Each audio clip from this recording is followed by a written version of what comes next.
Vamos começar então? Vamos bater um papo sobre as martechs, as mídias programáticas e como que marketing e tecnologia se comunicam. Esse é o módulo 1, Introdução ao Marketing Digital e Publicidade Programática. Eu vou começar com vocês com uma história um pouco polêmica, que alguns estudiosos e pesquisadores entram, em divergência quanto a isso, que é quando nasceu o marketing digital. Em 1890, século XIX, a gente passou por uma inovação no mundo que foi a comunicação sem fio.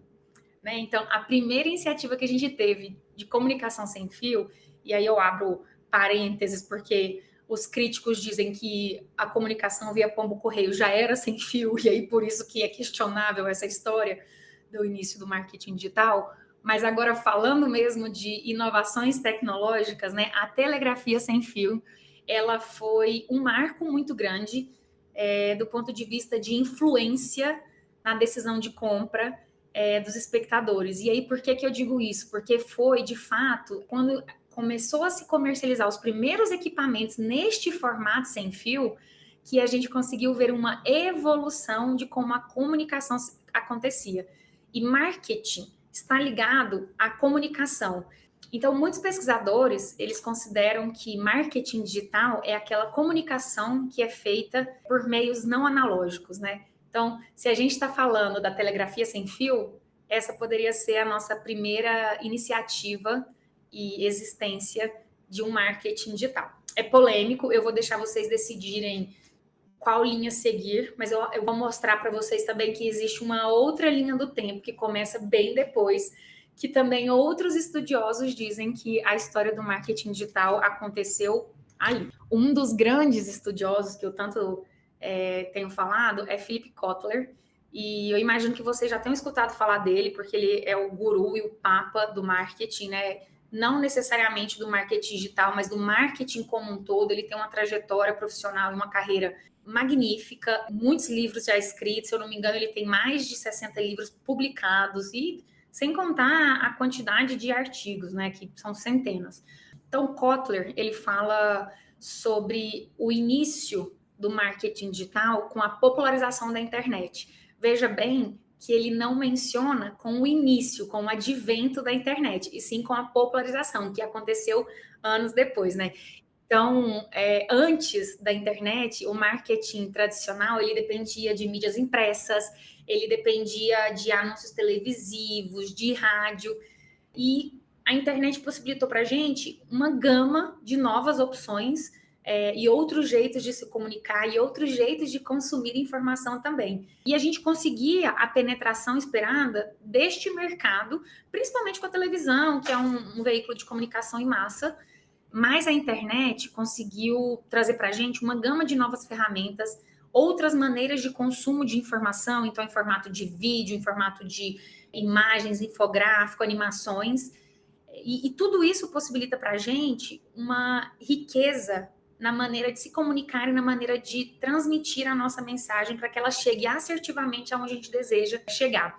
Então, as plataformas de marketing, elas expandiram muito quando a gente fala de popularização da internet, e por conta disso, o marketing, ele passa também a se digitalizar para cumprir com a sua missão, que é de fato a comunicação. Se vocês me perguntam o que é o marketing digital, e se eu tentar ser breve para responder isso, eu vou dizer que é a promoção de produtos e serviços por meios eletrônicos. E aí, atualmente, a gente sabe que esses meios eletrônicos, eles mudam o tempo todo. Mas se a gente falar hoje do veículo de comunicação mais difundido, com exceção, claro, de países asiáticos, que têm uma população muito densa, e aí, eventualmente, os aplicativos utilizados lá acabam sendo os mais utilizados no mundo todo, mas se a gente falar da nossa realidade aqui, Brasil, principalmente, toda comunicação com o intuito de promocionar produtos ou serviços feitos via WhatsApp é uma estratégia de marketing digital. Se isso é feito nas redes sociais, isso é uma estratégia de marketing digital. E aí, resgatando a brincadeira sobre a divergência de opiniões sobre quando surgiu o marketing digital, se a telegrafia sem fio é considerada um meio digital, então, naquela época, a comunicação feita por telegrafia sem fio, que inclusive, uma curiosidade, era por código Morse, então eram os pulsos que faziam a comunicação sair de um lugar até outro e ser transcrita, né? Então, quando a gente fala de código Morse, principalmente na telegrafia sem fio, a gente já pode falar que o marketing digital já acontecia nessa época. Bom, trazendo um pouquinho mais para décadas e anos recentes, em 1990, precisamente, foi quando a gente viveu a nossa era de grandes transformações. Então, eu não vou pegar a etapa do surgimento da internet, mas para isso eu deixei para vocês um material, um infográfico que conta esse passo a passo, né, de como que surgiu a primeira iniciativa e estudo de transferência de arquivos online até o momento que se popularizou a utilização da internet, que inicialmente era mais voltado para as universidades, pesquisadores, estudantes, e aí só depois que chegou de fato para o uso doméstico, mas eu vou focar aqui com vocês no uso doméstico em si, que é onde a grande mágica acontece para a gente nesse campo de penetração da comunicação e do marketing digital por esses outros veículos, tá?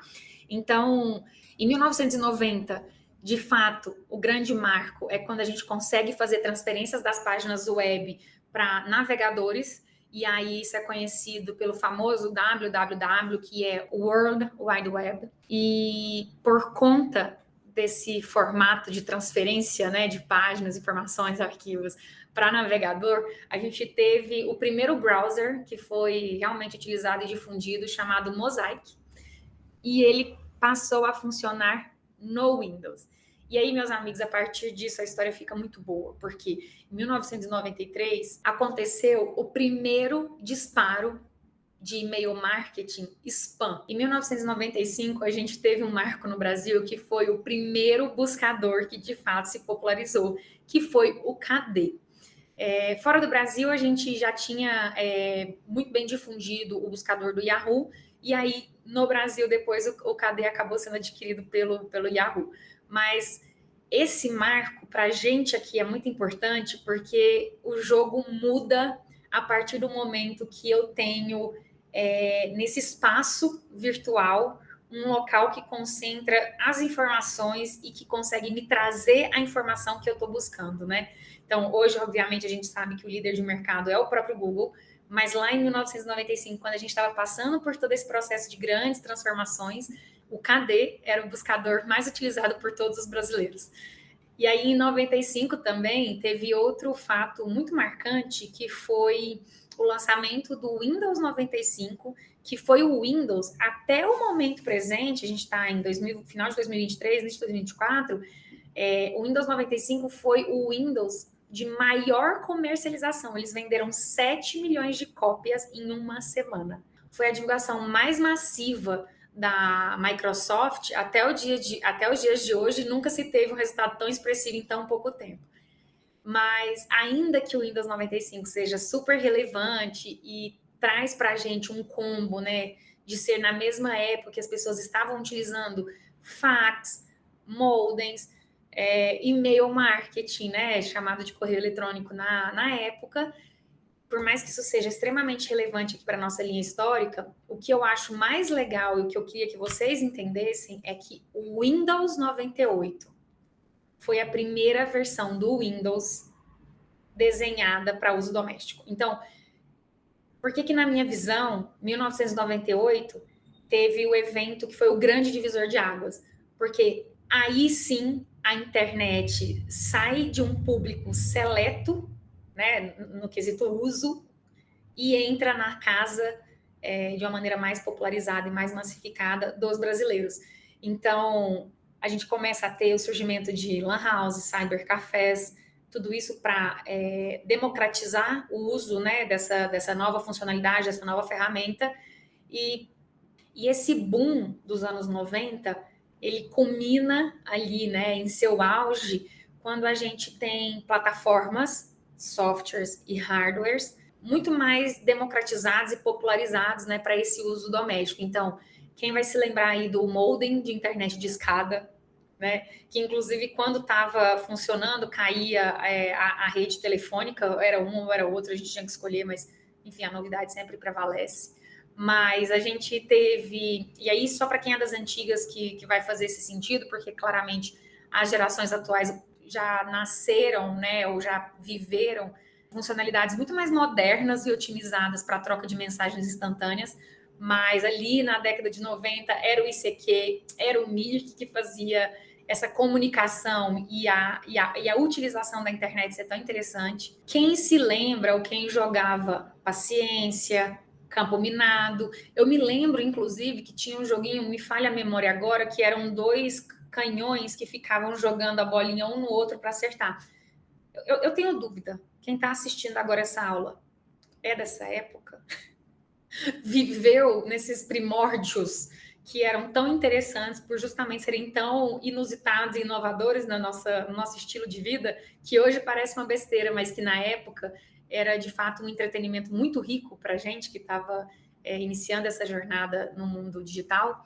Deixei aqui um disquete, que aí realmente eu ainda tenho um disquete, não vou mentir. Eu guardo um, só para recordação mesmo e lembrança, porque hoje, depois do pendrive, acabou essa moda do disquete, agora nem pendrive as pessoas usam mais, mas o disquete, ele era o dispositivo que armazenava algumas informações, ele tinha uma capacidade baixíssima de armazenamento, então normalmente a gente tinha vários disquetes para salvar uma foto, uma música, um arquivo, e por último, mas não menos importante, a maneira de consumir música era bem diferente, hein?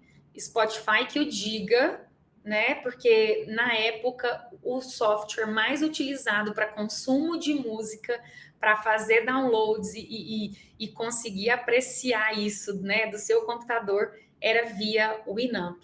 Quem não conhece o Winamp deveria buscar no Google agora mesmo para entender como que funcionava isso, porque o Winamp, sim, eu falei de Paciência, falei de outros jogos, mas o Winamp, sim, era aquele software que fazia a diferença na utilização do dia a dia. Então, a gente teve ICQ e teve o Winamp, que marcou toda uma geração de consumo de entretenimento e trocas de mensagem. A gente está falando de um mundo globalizado, e aí a gente já tem páginas de blog, a gente já tem mailing para disparo de e-mail marketing e principalmente nos anos 2000, a gente vê um crescimento muito acelerado de novas plataformas e funcionalidades para a gente fazer esse consumo online.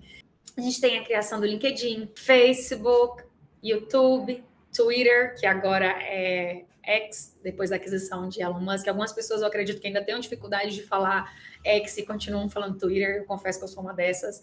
Ainda não esqueci o logo do passarinho, apesar de ter mudado completamente a identidade visual da plataforma. A gente tem também o lançamento de WhatsApp, Instagram, e a maneira de consumir conteúdo novamente passa por transformações.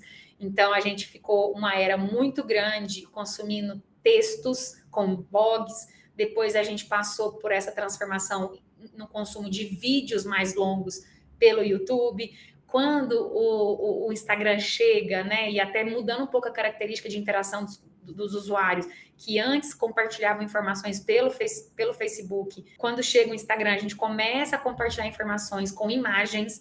Tudo isso é mudança num padrão de consumo de informação e, obviamente, para fazer um link aqui com o nosso tema principal, o marketing digital, ele se adapta a cada formato. Porque lembra que o meu principal objetivo, do ponto de vista de marketing, é levar uma informação até algum outro lugar e que essa informação seja consumida da maneira correta. Então, se estão consumindo informação por vídeo, o marketing digital ele está presente ali naquela plataforma com uma comunicação adaptada para aquele tipo de consumo. Então, pelo Instagram, a gente começou a compartilhar informação com imagens. Logo, o marketing digital se apropria desse formato de comunicação e também entrega as mensagens neste mesmo modelo. Para os que investiam, né, na divulgação de um canal no YouTube ou de um blog, né, a gente começa também a ter acesso a informações mais aprofundadas do que está acontecendo, né, de quem está indo ao encontro do que eu estou publicando. Então, a gente tem ferramentas como AdWords, como Analytics, plataformas do Google, para que a gente consiga entender melhor como que o meu conteúdo chega até alguns lugares e quais são esses lugares de maior aderência. Quem é esse usuário de interesse? O marketing, acompanhando essas tendências, ele passa a ter como preocupação principal o relacionamento com o cliente. Então, a gente deixa de bombardear o tempo todo somente preço, produto, promoção, e a gente passa a abrir o diálogo com os nossos consumidores. Toda essa trajetória ali, quando a gente começou a ter o primeiro browser, quando a gente passou pelos primeiros buscadores e a gente entra na era de que temos muitas plataformas, muitas ferramentas, muitas funcionalidades, a gente consegue ter uma visão completa da evolução do marketing digital. Obviamente, eu foquei nessa história no nosso contexto nacional, no Brasil, mas isso acabou sendo muito similar em outros lugares, com tempos e movimentos um pouco diferentes, mas seguindo essa mesma trajetória.